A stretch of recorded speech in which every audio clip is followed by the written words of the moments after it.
I had always considered myself adventurous. Not the skydiving over the Alps type of adventurous, but the willing to try weird local food while traveling kind.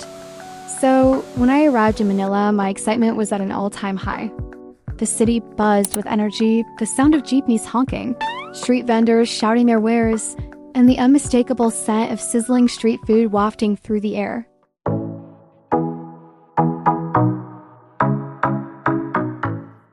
I had eaten my fair share of exotic foods before, but nothing quite prepared me for what I was about to face. Balut. For those unfamiliar, balut is a Filipino delicacy, a fertilized duck egg with a partially developed embryo, boiled and eaten straight from the shell. And yes, it sounds terrifying, even for a seasoned traveler. But in the Philippines, it's treated like a snack, a street food staple, a dare among friends. People eat it with salt, sometimes vinegar, and always with a grin, like it's the most normal thing in the world. I first heard about balut during my second day in the city. I was wandering through Quiapo, a district known for its bustling markets and colorful chaos, when I saw a man balancing a basket on his head filled with tiny black eggs. Children ran past, shouting, "Balut! Balut!" and people stopped to buy them, chatting casually as if they were picking up apples from a grocery store. I froze. My American instincts screamed, "Do not eat that!"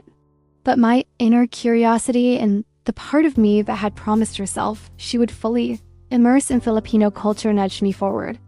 I approached the vendor, a smiling man with a weathered face and bright eyes. "Balut?" he asked, holding up a warm egg.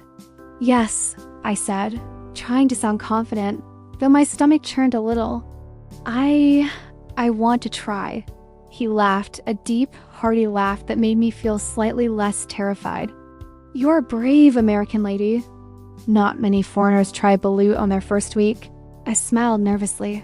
"I like adventures," I lied. He handed me an egg still warm from boiling. The smell was earthy, a little musky, stronger than I expected.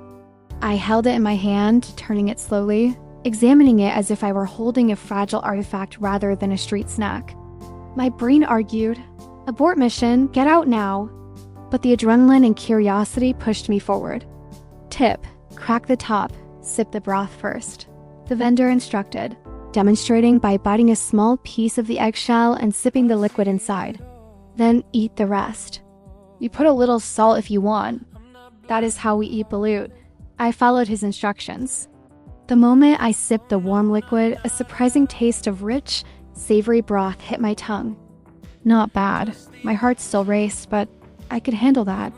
Then came the part that made me hesitate, the yolk and the tiny developing duck embryo inside. I stared at it, the little bones and feathers slightly visible, and felt a wave of panic. But then I looked around. Every Filipino around me was eating with ease, chatting, laughing, even joking with friends about who could finish their balut first. So I did what every tourist eventually learns to do: fake confidence and go for it. I popped the small yolk into my mouth. The texture was creamy and slightly chewy, the flavor earthy, nutty, and surprisingly mild. Not nearly as horrifying as my imagination had painted it. I hesitated as I chewed a bit of the tiny embryo, then swallowed. And then something remarkable happened. I smiled. I didn't just smile politely. I grinned, laughed a little, and nodded like I had unlocked a secret of Filipino culture.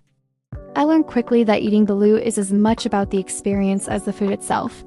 It's about bravery, community, and a little bit of playfulness. In the Philippines, food is rarely just sustenance. It's a conversation starter, a tradition, a dare, and sometimes even a social leveler. Rich and poor alike will stand side by side at a street stall, cracking open their eggs and comparing reactions. The older gentlemen wink at tourists daring to try, while teenagers cheer each other on. Everyone is in on the joke, yet it's serious in its own way. Over the next week, I made it a point to eat balut several times, in different locations, to fully understand the cultural phenomenon. In Bacolod, I tried it at a festival where vendors sold it alongside sweet corn and roasted peanuts. The locals laughed as I hesitated before each bite, offering encouragement and teasing me gently.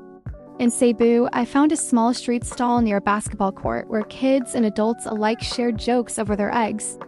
Each time, I learned something new. How to crack the egg perfectly, how much salt to add, and how to enjoy it without overthinking. What struck me most was the sheer joy and pride Filipinos have in their traditions. Balut is not merely about eating something unusual. It's about embracing one's culture, celebrating resilience, and finding pleasure in the little things. Filipinos will eat balut and smile while doing it because they see food as an adventure, laughter as essential, and community as everything. It is a mindset that is hard to explain fully in words, but easy to feel when you join them. Egg in hand, heart pounding, unsure whether to laugh or gag. I realized that the humor I had found in the experience, my initial squeamishness, the exaggerated faces I made, the way I fumbled with the egg was part of the cultural exchange. Filipinos love to laugh at themselves and at others, but in a warm, inclusive way. My reactions were a bridge between cultures. I brought the foreign perspective. They shared the local experience. And together we made a memory that was funny, enlightening, and strangely moving. By the end of my trip, I had eaten dozens of balut eggs. I no longer flinched at the sight of the tiny bones or feathers. I even found myself craving the creamy yolk, the salty warmth, the shared laughter that accompanied every bite. More importantly, I carried a new appreciation for Filipino culture, a culture that embraces life fully, finds joy in the strange, and smiles through the uncomfortable. When I finally left Manila, I thought about all the things I would miss: the chaotic streets, the ever-present aroma of street food, the jeepney rides that made my stomach flip with excitement, and yes, the balut. I knew I had experienced something unique, something that went beyond taste, beyond food. I glimpsed the soul of a people who find delight in the unexpected and strength in shared traditions. Back home, friends asked me why I would willingly eat something so bizarre. I just smiled, remembering my time in the Philippines. It's not about the egg, I said. It's about the people, the laughter, and the way they see life. You can't understand it fully until you try it and smile while doing it. And that, I realized, was the essence of traveling with an open heart.